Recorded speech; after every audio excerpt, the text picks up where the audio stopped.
Un premio di laurea da ricordare il socio Peppino Cutrella, ma anche per sostenere i giovani talenti argentini. Assolutamente sì, non potevamo che sposare chiaramente per il secondo anno consecutivo la volontà anche della famiglia del nostro socio Peppino Cultrera, che ha voluto insieme a noi ricordarlo e nel farlo premiare gli studenti che si sono distinti in un'attività che certamente porteranno con sé nel tempo.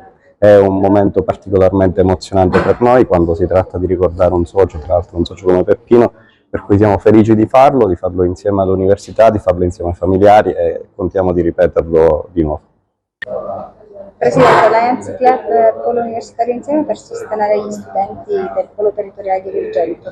Sì, questa è la seconda edizione di un premio che io ritengo molto importante per il nostro polo, perché intanto celebra una figura del territorio che si è tanto impegnata all'interno di un club service, del Lions, ma si conclama in questo modo anche un interesse di associazioni culturali legate al territorio nei confronti del Polo Territoriale Universitario di Agrigento.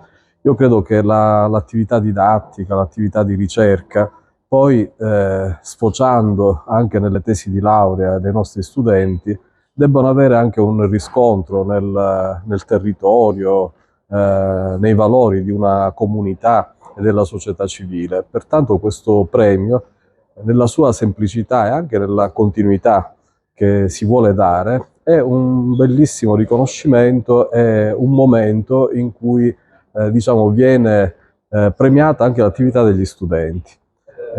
Quindi sono felice di essere qui oggi e di celebrare questo premio. La studentessa è tra l'altro molto dico gratificata, sarà gratificata di questo riconoscimento, e anche la nostra università credo che portando avanti gli allievi migliori abbia un riscontro significativo. La città dei 15 minuti è un modello di città incentrato sul disporre servizi e infrastrutture in modo tale da essere raggiunto nell'arco di 15 minuti senza utilizzare mezzi energivori e inquinanti.